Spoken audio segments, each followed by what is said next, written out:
Bonsoir, mesdames et messieurs. Installez-vous, je vous en prie. Je me présente, je suis Patrice Aliki de l'association Thucydide, l'association qui organise les cafés Histoire.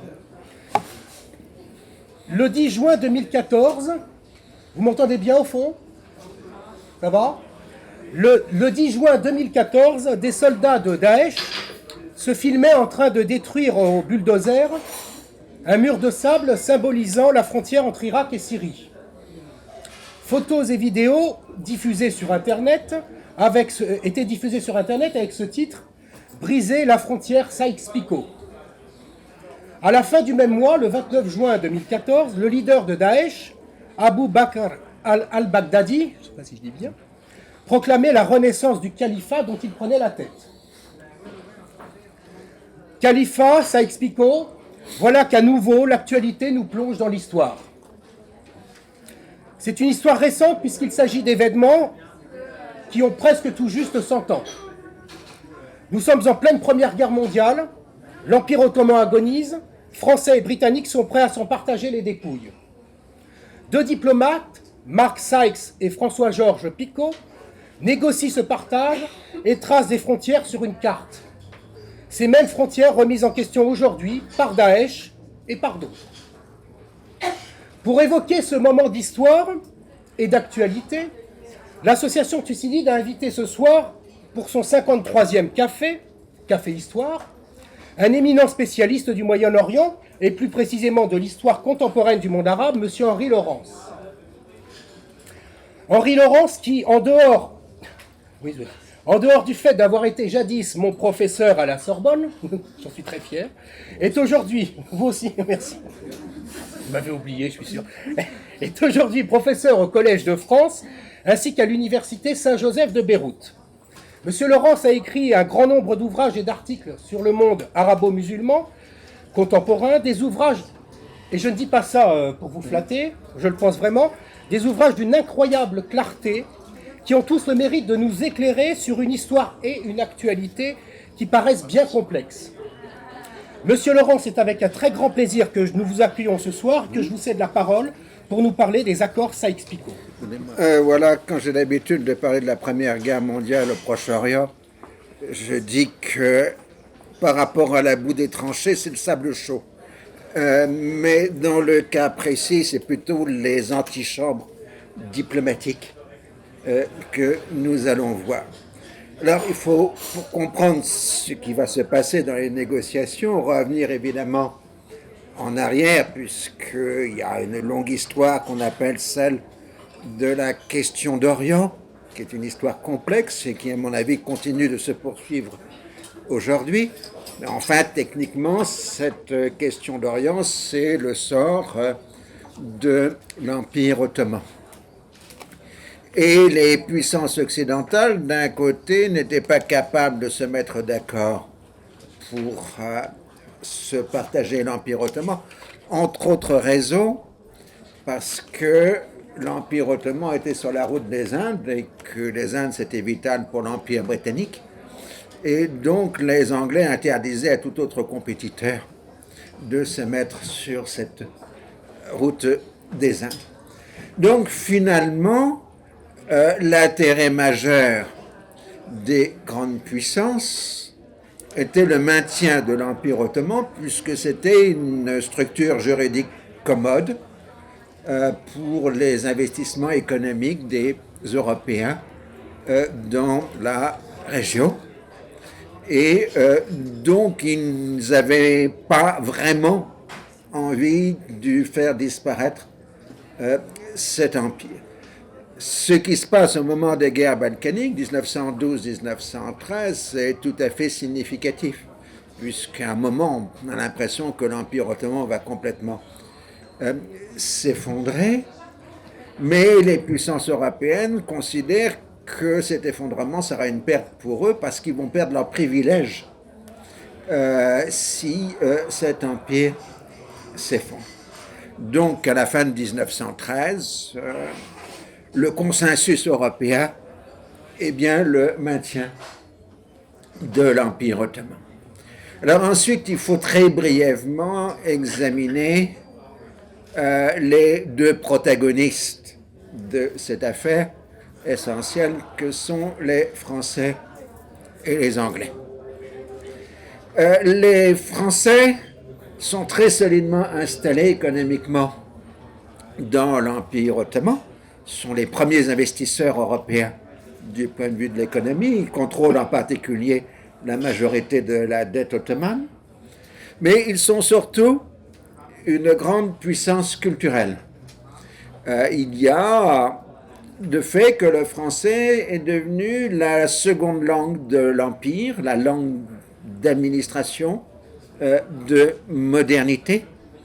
Et vous avez le fait que des centaines d'écoles ont été ouvertes en langue française, essentiellement par des religieux catholiques français, mais aussi éventuellement par les juifs de l'Alliance israélite universelle, plus quelques protestants. Et disons que pratiquement la majorité des élèves dans l'enseignement secondaire dans l'Empire ottoman se trouvent dans des établissements francophones, ce qui montre vraiment l'emprise que la France exerce sur cette région du monde. Et cette région du monde, les Français ont pris l'habitude d'appeler ça le Levant. Et donc cette domination culturelle, et en partie économique, de la France est appelée par les experts français au début du XXe siècle la France du Levant. France du Levant qui fait monter les larmes à l'œil à tout voyageur européen, enfin français, qui voit des enfants réciter les fables de La Fontaine devant monsieur le consul, devant monsieur le voyageur, etc.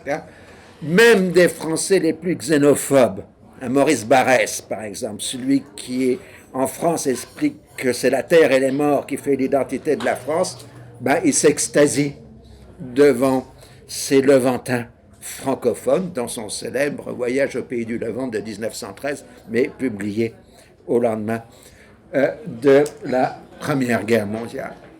Donc, pour les Français, les Arabes en particulier, sont en train d'accéder à l'universel par le seul biais possible pour accéder à l'universel, c'est-à-dire la France.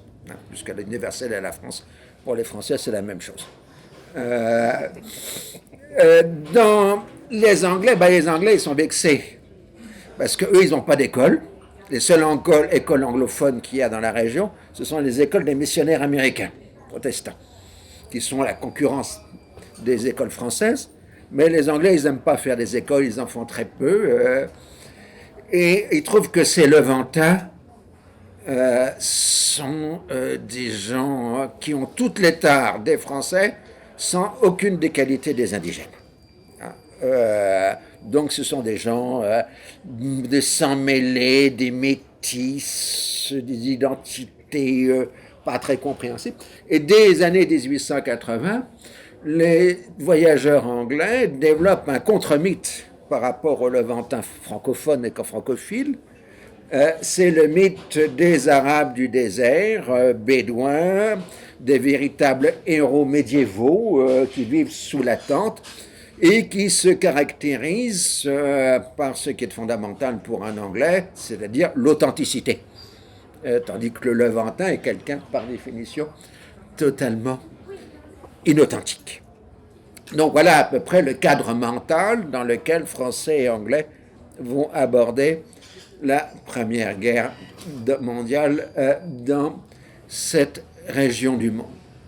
Alors, l'Empire ottoman entre en guerre en novembre 1914 du côté des puissances dites centrales, donc l'Allemagne, l'Autriche, etc.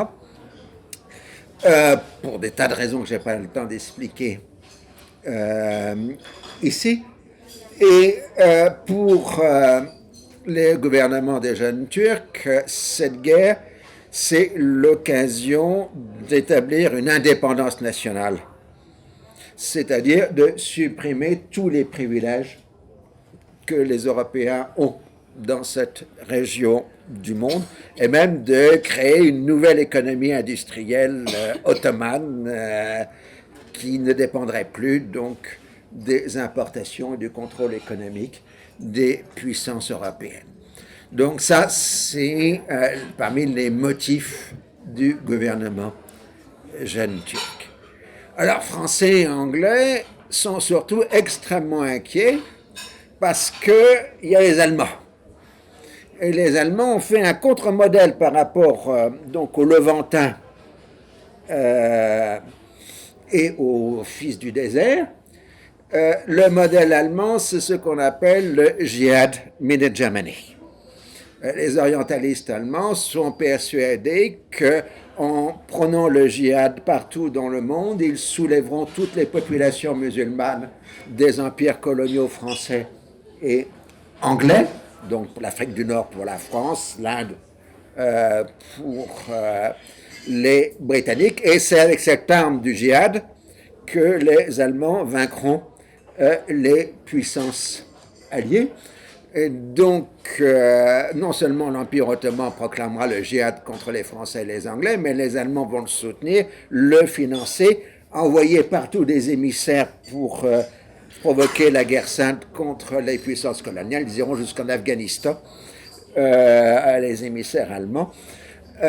Donc, évidemment, cela crée une très, très forte inquiétude chez les responsables coloniaux français et anglais. Et dès la fin de 1914, Français et Anglais ont à peu près la même approche des choses.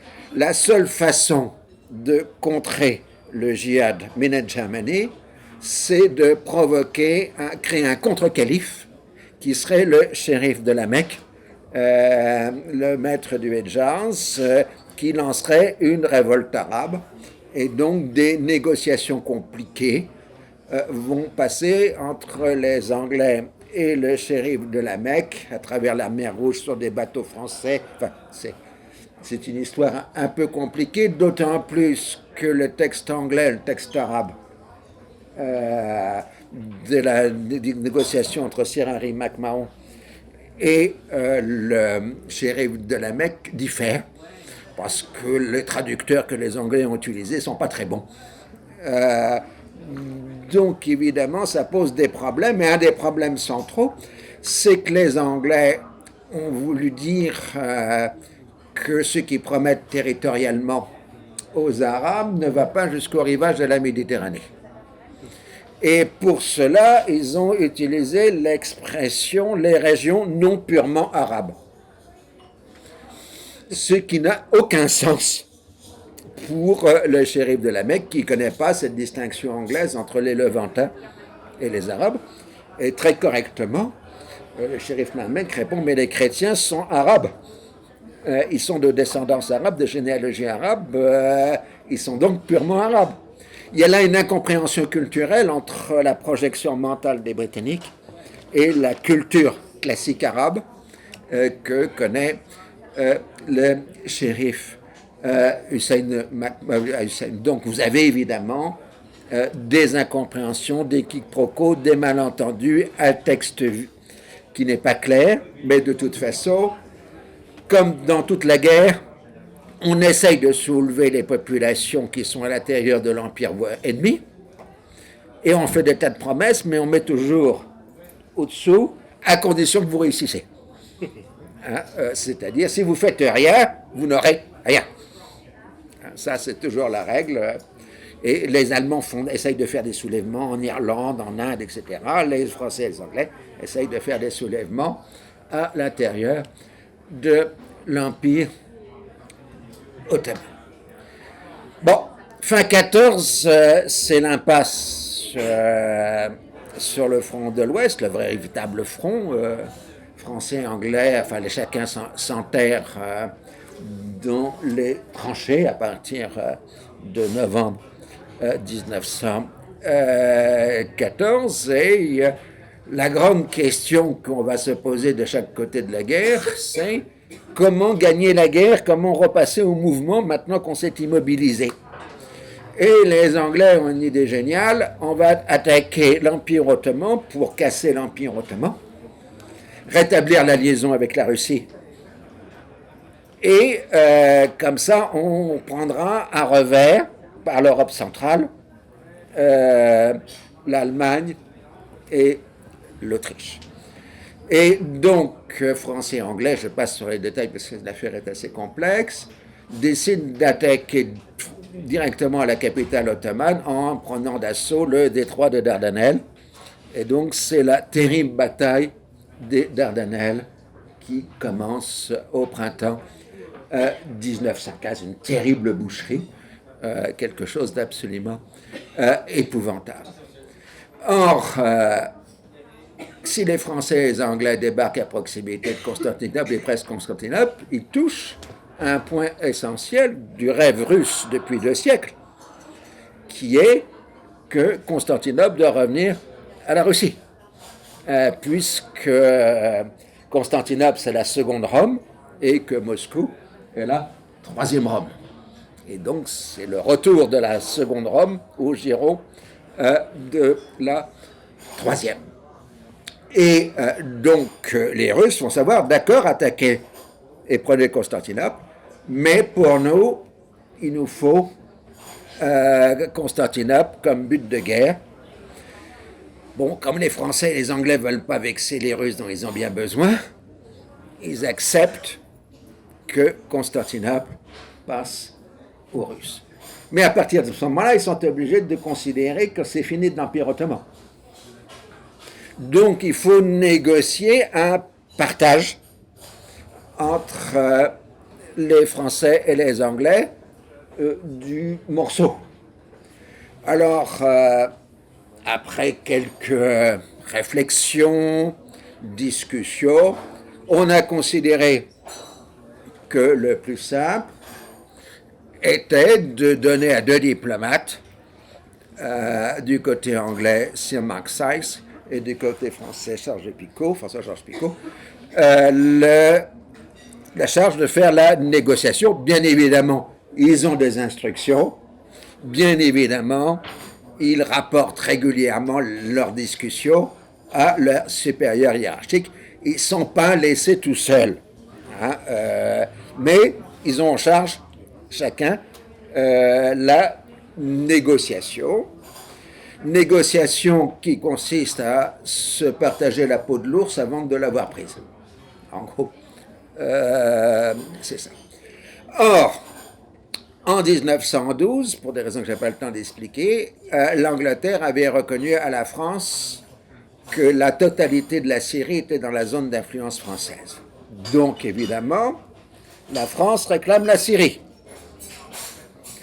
Et pour les Français, cette Syrie, ce sera l'extension du Levant.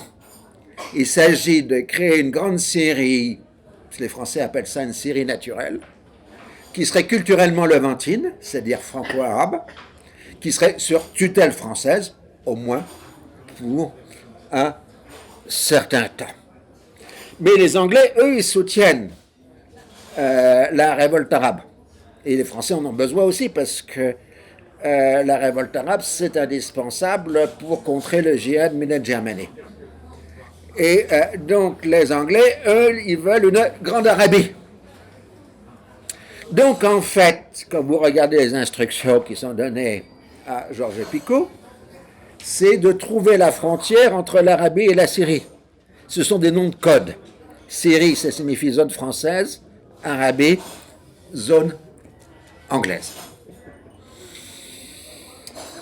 Les Anglais occupent l'Égypte depuis 1882. Et les Anglais du Caire sont obsédés par une menace permanente qui serait d'une armée française déboulant de Syrie, traversant le Sinaï et prenant d'assaut le canal de Suez. Les Français disent, nous on se bat, on fait la guerre, on est alliés, mais en Orient, ça passe pas. Français et Anglais, ils restent comme avant 14, ils se méfient les uns des autres. C'est-à-dire, si vous trouvez, vous êtes dans les archives anglaises, on parle des intrigues françaises.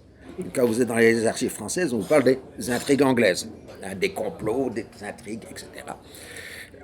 Donc, la première chose que Sykes et Picot font, c'est de mettre fin à ce problème de la Palestine, c'est-à-dire qu'ils vont l'internationaliser. Comme ça, il y aura peu d'une menace d'une armée française descendant de Palestine directement sur le canal de Suez.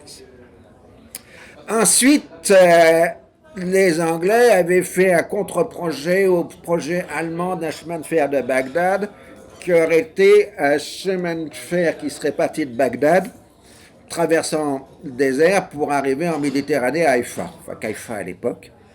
Et donc les Anglais réclament une enclave anglaise à Haïfa pour leur chemin de fer. Les Français acceptent. Il faudra que 2 ou 3 ans après que leurs Curzon disent « mais c'est absurde de faire passer un chemin de fer dans le désert, il n'y a rien dans le désert ». Mais là, on n'y avait pas pensé avant. Alors, vous remarquez, les Français voulaient toujours faire un chemin de fer dans le Sahara. Ils ne l'ont jamais fait parce que dans le désert, il n'y a rien. Donc, par définition, on ne peut rien transporter. Mais ça, c'était les fantasmes coloniaux de l'époque, de faire ces grands chemins de fer. Ça, c'est un petit enclave. Le problème des Anglais, c'est que même si les Russes sont leurs alliés, pendant un siècle, les Anglais ont veillé à la menace russe sur la route des Indes. Donc, ils sont tout prêts à mettre les Français au nord des possessions anglaises. Parce que là, ce serait un tampon, si vous voulez, une zone tampon contrôlée par les Français entre l'Empire britannique et l'Empire russe. Donc les Anglais sont prêts à donner généreusement un gros morceau de l'Anatolie aux Français pour qu'ils fassent le tampon. Alors le reste de la discussion est relativement plus facile, puisque dans les discussions de 1913-1914, on avait déjà admis que la région entre Basra et Bagdad serait une zone sous contrôle britannique. Donc là, c'était réglé. Et donc maintenant, il faut se mettre d'accord pour voir comment rendre compatibles les discussions entre M. Sachs et M. Picot pour mettre ça dans le cadre de ce chose très vague qui s'appelle Hussein McMahon et dont personne ne comprend exactement ce que ça veut dire. Donc on dit, ça c'est le début de l'accord, pour créer un ou des États arabes. C'est-à-dire que le but des Français et des Anglais, c'est bien de créer un ou des États arabes qui seraient sous tutelle. Une partie des États arabes serait sous tutelle française, une partie des États arabes serait sur tutelle anglaise. Ce qui vous donne donc le résultat final que vous avez sur la carte.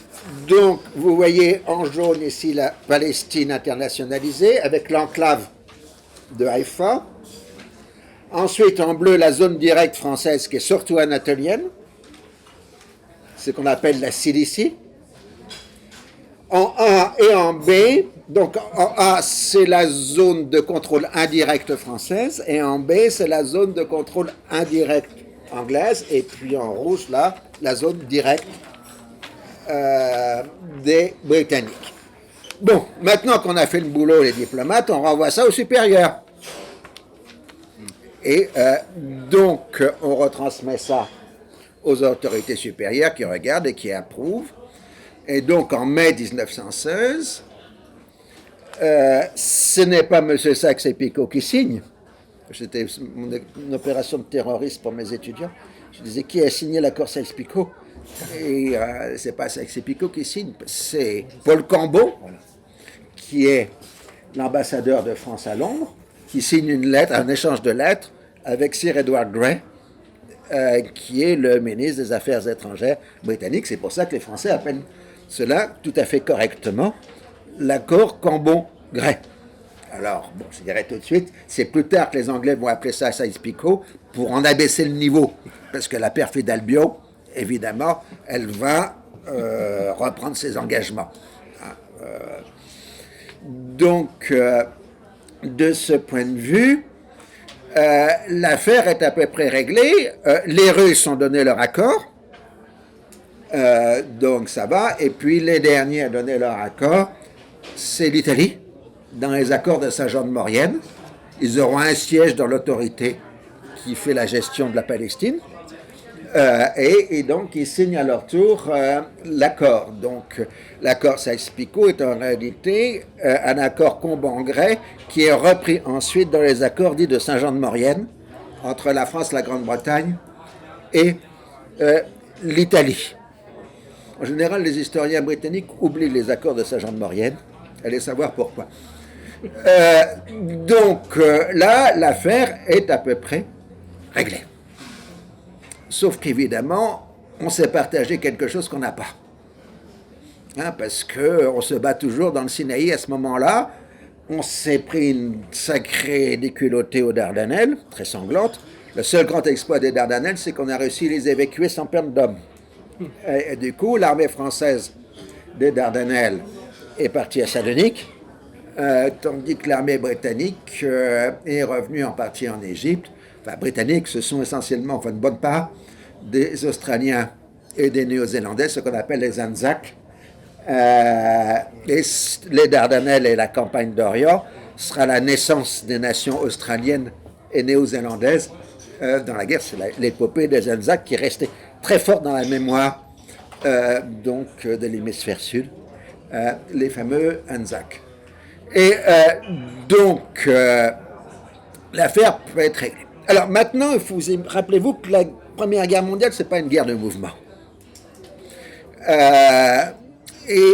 Donc, les Anglais vont mettre à peu près 2 ans pour traverser le Sinaï, mais pas 6 jours. Ils mettent ça parce qu'ils avancent de 10-20 km, ils s'arrêtent, ils mettent un chemin de fer, ils mettent une canalisation d'eau. Une fois qu'ils ont fait ça, ils recommencent, ils avancent de 15 km, et puis on remet le chemin de fer, la canalisation. Bon. Donc ils arrivent au début de 1917 en Palestine, et là, comme d'habitude, les Turcs ont la désagréable habitude de s'enterrer, et à chaque fois, c'est toujours un problème pour les armées occidentales. Les Turcs sont absolument odieux. Il est toujours très difficile d'emporter les lignes militaires ottomanes, et donc c'est les premières puis secondes batailles de Gaza, dans lesquelles, par 2 fois successivement, l'armée britannique échoue à percer la ligne de défense ottomane. Donc, en Angleterre, le Premier ministre Lloyd George s'impatiente et il décide, à la fin du printemps, d'envoyer un général de cavalerie qui a été un peu sanglant sur le front de l'Ouest pour reprendre les choses en main. C'est Allenby, avec comme instruction « Donnez-moi Jérusalem comme cadeau de Noël pour le peuple britannique ». Donc, voilà les choses. Mais maintenant qu'on est sur le terrain, les Anglais n'ont pas du tout envie de laisser ça à une autorité internationale et une Syrie aux Français. Les Anglo-Égyptiens qui travaillent avec la révolte arabe qui a commencé en 1916, eux, ils veulent que les Arabes arrivent les premiers à Damas pour empêcher les Français d'y arriver. Donc, de ce point de vue-là, on doit trouver des moyens de contester l'accord Combangrais qu'on va commencer à appeler méchamment Sykes-Picot. Et c'est ça qui est derrière, évidemment, parce que d'un type assez fertile d'imagination, Sir Mark Sykes. Et donc, Sykes est le premier à comprendre que l'année 17 a bouleversé les conditions des relations internationales avec la révolution russe de février qui a eu lieu au mois de mars, comme la révolution d'octobre a eu lieu en novembre,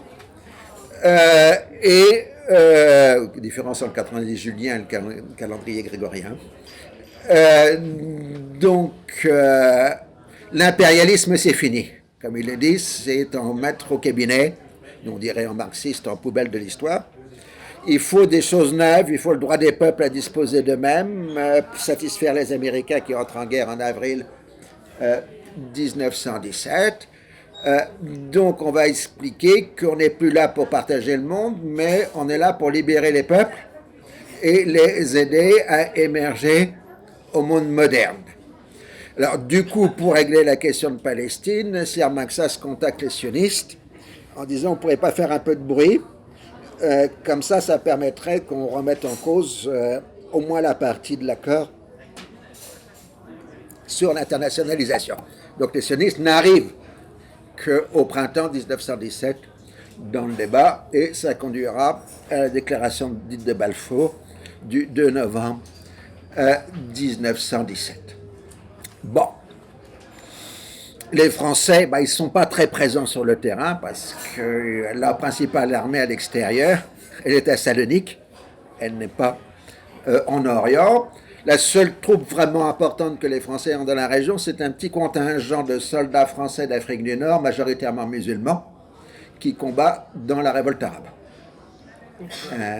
Et qui en particulier donne l'artillerie de la révolte arabe. C'est les Français, le capitaine Pisani, mais derrière lui, toute une bande d'officiers algériens de l'armée française qui combattent là. La seule chose que les Français ont fait avec la révolte arabe, c'est d'envoyer faire le premier pèlerinage musulman organisé par la France à la Mecque,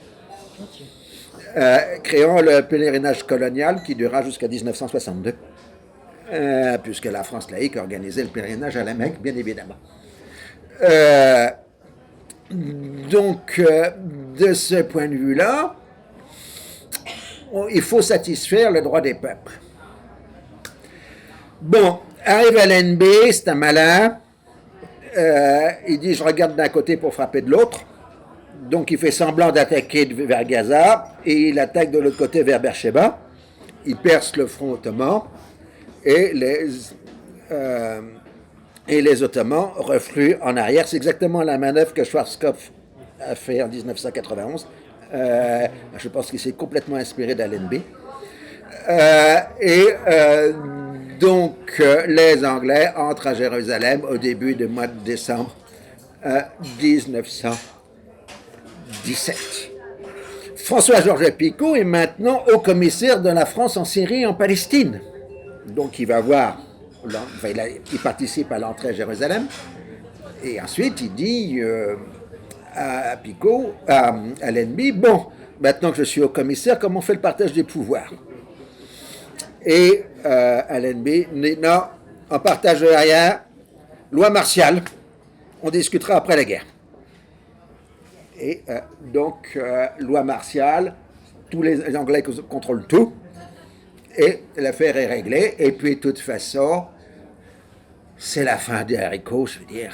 Tout le monde sait que ça n'a aucune importance, ce sideshow, parce que la vraie sort de la guerre, ça va se jouer sur le front de l'Ouest à partir de février-mars 1918, quand les troupes allemandes revenues de Russie vont attaquer le front français.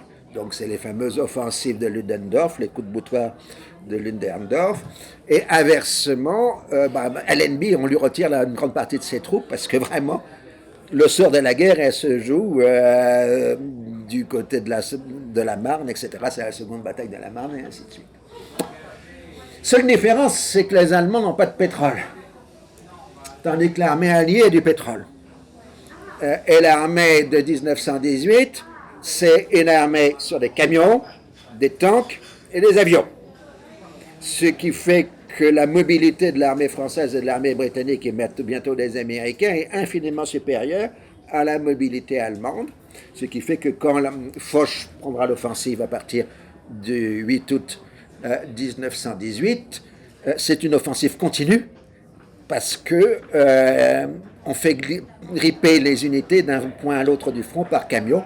Je vous rappelle déjà, à Verdun, c'était la fameuse voie sacrée, la noria de camions qui alimentait le front français à Verdun. Or, les Français et les Anglais n'ont pas de pétrole. Mais ils ont des idées, comme on disait à l'époque. Et donc, il faut trouver du pétrole parce que ça ne va pas dépendre éternellement des Américains pour l'approvisionnement en pétrole. Donc, les Français de 1918, ils veulent plus d'une grande Syrie cléricale donnée à des jésuites ou à des lazaristes, etc., comme en 1914, une Syrie levantine, quoi. On dit cyniquement dans l'entourage de Clémenceau, on dit on veut une Syrie utile. Expression qui vient de réapparaître depuis quelques mois dans les discussions. Donc la Syrie utile, ça veut dire une Syrie où il y a du pétrole. Alors, on soupçonne qu'il y a du pétrole dans le vilayet de Mossoul, qui est dans la zone française, Mais les concessions sont aux mains des Britanniques.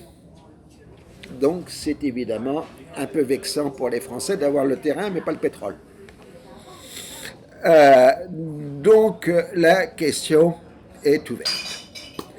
Je passe sur les détails qui sont extrêmement nombreux. Les Américains poussent tout le monde à dire qu'ils sont là pour libérer les peuples. Les Français et les Anglais sont obligés de déclarer aux uns et aux autres qu'ils sont en train de libérer les Irakiens, les Syriens, les Palestiniens, et qu'ils auront le droit de choisir leur gouvernement à la fin de la guerre. Pour les Français, pour les Anglais, choisir un gouvernement, c'est-à-dire qu'une partie des Arabes auront le droit de choisir la France, et une partie des Arabes auront le droit de choisir l'Angleterre. Hein.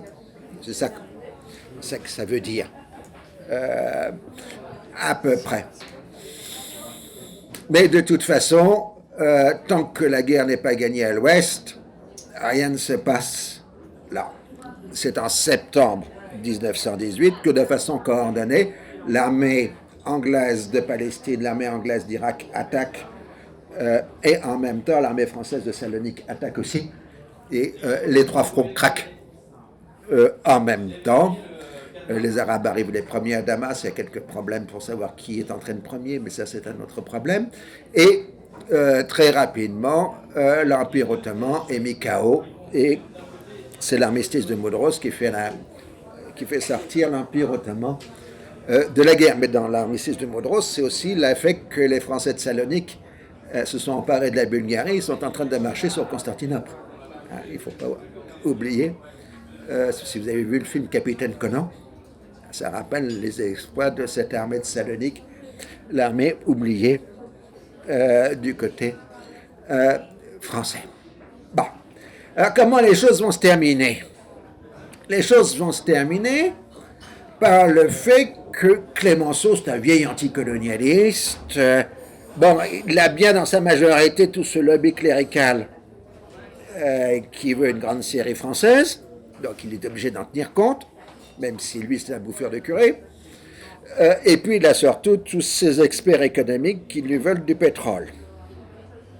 Et en particulier, celui qui est derrière toute la stratégie économique de la France dans le gouvernement, c'est un grand homme d'État français très calomnié, qui est André Tardieu, et qui est le numéro 2, le grand inspirateur de la stratégie économique de Clémenceau. Et donc, comme la guerre est terminée en novembre, le 11, comme vous le savez, eh bien, on attend l'arrivée du président Wilson en Europe. Et Clémenceau pense que si on réglait les problèmes tout de suite, ça permettrait de dégager le véritable question qui est le sort de l'Allemagne, la rive gauche du Rhin, et voilà les choses réelles et importantes. Et donc la scène s'est passée au début de décembre 1918, sans témoin, entre Clémenceau et Lloyd George. Alors, pour prendre l'expression que j'aime bien de M. Jobert, ils se sont tutoyés en anglais. Donc je ne peux pas savoir si se tutoyer ou si vous voyez, puisque Clémenceau parlait très bien anglais. Donc on va prendre la forme du dialogue suivant. Lloyd George, Clémenceau, qu'est-ce que tu veux? Lloyd George, la Palestine. Clémenceau, d'accord. Et quoi en plus? Lloyd George, Mossoul. Et Clémenceau, d'accord, mais sous condition. Voilà. 2 minutes et tout sort du Proche-Orient. C'est pas ça que c'est Picot. C'est Clémenceau Lloyd George en décembre 1918. Alors là, ensuite, vient la négociation. Alors, elle est horriblement compliquée, parce que les Anglais, évidemment, reviennent sur leurs engagements pendant un moment. Les Français résistent et font la mauvaise tête. Et puis, il y avait quoi? Il y avait 300 soldats français en novembre 1918 sur le front, mais il y en a 30 000 à l'été 1919, parce que les Français débarquent à Beyrouth maintenant. Et donc, ils commencent à reprendre leur position, alors que les Anglais, eux, retirent leurs troupes. Donc, progressivement, le rapport de force régionale change. Alors, sur le terrain, qu'est-ce qui s'est passé? c'est qu'Allenby, à la fin de la guerre, il a divisé la région en trois, en organisation des territoires ennemis occupés, OETA. Donc il y a une OETA anglaise qui est l'OETA Sud, qui comprend la Palestine, une OETA française qui est sur le littoral syrien, libano-syro et en Cilicie, et puis une OETA arabe qui est dans l'intérieur des terres. Donc tout ça, c'est toujours la loi martiale. Rien n'est décidé politiquement. Alors les Américains ont l'idée farfelue qu'il faudrait peut-être consulter les populations. Attends, non, j'ai sauté un état. Alors, le problème du président Wilson, c'est ça que son extrême ambiguïté dans l'histoire. Wilson est d'un côté l'homme qui instaure le droit des peuples à disposer d'eux-mêmes comme règle intangible du droit international. C'est essentiel. C'est ce qu'on appelle le wilsonisme, avec la nécessité d'une organisation internationale pour gérer les problèmes et donc une création d'une société des nations. Donc c'est le fameux wilsonisme, l'idéalisme américain. Mais Wilson, c'est un homme du Sud des États-Unis, un raciste. Il a refusé la demande japonaise à négociation de la paix qu'on donne un statut égal aux Blancs et aux non-Blancs. Évidemment, pour lui, le droit des peuples à disposer d'eux-mêmes, ça ne concerne pas les Arabes, les Noirs, je veux dire. Les Noirs, lui, c'est... jamais la ségrégation raciale n'a été aussi forte aux États-Unis que durant la présidence de Wilson. Il faut être clair de ce point de vue. Et les rares fonctionnaires noirs qui étaient à des postes relativement importants dans l'administration américaine ont été chassés par Wilson dès son arrivée à la présidence. Donc c'est l'ambiguïté compliquée du personnage. Et donc le problème pour les Américains depuis longtemps, et pour les Anglais aussi d'ailleurs, c'est le problème, c'est qu'en anglais on dit brown, en français on dirait basané. Ces gens qui ne sont pas vraiment blancs, mais qui ne sont pas noirs non plus, et qui ne sont pas jaunes. Ces brown, on n'arrive pas à les caser dans la grille raciale anglo-saxonne. Alors, est-ce qu'ils sont capables d'avoir la dignité d'un peuple et en disposant d'eux-mêmes? Alors, les Anglais ont joué là-dessus sur les ambiguïtés de Wilson et ils ont proposé une formule ambiguë qui est celle du mandat.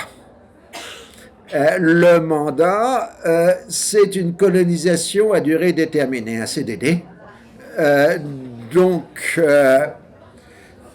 C'est-à-dire qu'on va faire un mandat ou des mandats sur les Arabes et dans un temps relativement raisonnable, 2 ou 3 décennies au maximum, ils deviendront complètement indépendants, les puissances coloniales partiront en laissant un État clé en main avec une constitution, un parlement. Bon, les Français, s'ils en ont un morceau, feront des républiques. Si on laisse faire les Anglais, ils feront des monarchies. Bon, l'un et l'autre sont incorrigibles de ce point de vue-là. Donc, on accorde le principe des mandats au début de 1919. Ensuite, on discute à qui les attribuer. Alors, Wilson dit on va consulter. Alors, les Français disent d'accord, on va consulter. Et puis, ils disent quand même, c'est un problème là. Parce que si on consulte les Arabes, ceux qui sont en zone occupée par les Anglais vont demander la France. Et ceux qui sont dans la zone tenue par les Français, ils vont demander les Anglais. On a très rapidement compris l'entourloupe. Donc les Français et l'Anglais se mettent à l'écart. Donc on met une commission purement américaine avec des missionnaires protestants. Et le résultat, c'est qu'ils diront que les Arabes voudraient un mandat américain. Donc, tout ça, ça fait plouf, comme dirait l'autre. Donc, les Américains, de toute façon, sont devenus hors-jeu parce que le Sénat des États-Unis a rejeté le traité de Versailles, donc ils sont sortis de la négociation. Ils auront évidemment des observateurs, mais ils n'auront plus la parole. Et donc, ça se joue ensuite dans cet intervalle diplomatique un peu curieux qui va de la fin de la conférence de la paix à la création de la SDN. Donc, il y a quelques mois de battement. Et ces quelques mois de battement sont occupés par une série de conférences dites interalliées qui vont essayer de finaliser les choses. Et la dernière interalliée, puisque d'habitude c'était à Londres ou à Paris, bon, pour faire plaisir aux Italiens, on l'a fait à San Remo en avril 1920. Et on fignole l'affaire, c'est-à-dire qu'on a à peu près déterminé maintenant qui aurait quoi, c'est-à-dire que Mossoul passe bien aux Anglais et qu'il y a bien 2 mandats, ou 3 si vous voulez, un mandat français sur la Syrie et le Liban, un mandat britannique sur la Palestine et un autre sur l'Irak. Donc à San Remo, on fignole le truc, etc. Donc l'affaire est à peu près réglée. Chose curieuse, en même temps qu'on fignole l'affaire des mandats à San Remo, dans la pièce voisine ou dans la villa voisine, la délégation anglaise et la délégation française finalisent l'accord pétrolier, qui donne à la France 23,75% du pétrole de Mossoul. Enfin 25% au départ, et repassera un peu plus tard dans la négociation à 23,75%. Et donc les Français créeront pour exploiter ce pétrole la compagnie française des pétroles que vous connaissez sous le nom de Total, qui est un produit de la guerre, bien évidemment. Donc voilà. Alors, il n'y a pas d'accord Sykes-Picot. Nous sommes d'accord parce que c'est un accord au bon gré. 2, si vous regardez la carte de la ligne Sykes-Picot, ça n'a rien à voir avec le règlement définitif de San Remo. 3, si vous voulez franchement rigoler, regardez la carte Sykes-Picot et voyez la zone A. Ben, la zone A, c'est là où est Daesh aujourd'hui. Daesh n'a pas aboli l'accord Sykes-Picot, il l'a concrétisé. Ce qui est assez surprenant, mais si vous regardez bien, la zone qui va de Mossoul au désert syrien, c'est-à-dire qu'on appelle en arabe la Badigat el-Sham, c'est là où est Daesh, c'est la zone A de l'accord Sykes-Picot. Alors, ensuite, il y a encore quelques transformations compliquées, puisque San Remo était là pour préparer le traité de Sèvres avec l'Empire ottoman, mais la guerre d'indépendance de la Turquie met fin au traité de Sèvres, et donc il est remplacé par le traité de Lausanne, qui est beaucoup plus avantageux pour les Turcs en 1923. Lausanne pose un problème du Mossoul, parce que Mossoul, les Turcs le revendiquent, donc ça agace les Anglais. Et on n'a pas réussi à se mettre d'accord à Lausanne, donc on fait un arbitrage de la Société des Nations en 1925 qui donne définitivement Mossoul à l'Irak. Donc l'autre jour j'étais à Istanbul pour discuter, enfin c'était une journée franco-turque et de géopolitique, et ce que nous disaient nos amis turcs, c'est pas Sykes-Picot qui est remis en cause, c'est Lausanne. Et ils sont beaucoup plus inquiets que les autres, parce que remettre en cause Lausanne, c'est créer des États kurdes. Donc c'est ça l'enjeu, c'est pas Sykes-Picot. Voilà. Dernier point, est-ce que ce sont des grands méchants impérialistes qui ont fait tout ça et ont imposé à des pauvres Arabes un partage qu'ils ne voulaient pas? C'est évidemment beaucoup plus compliqué.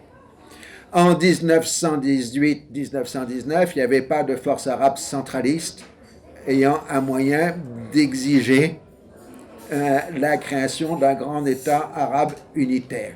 Ça n'existait pas.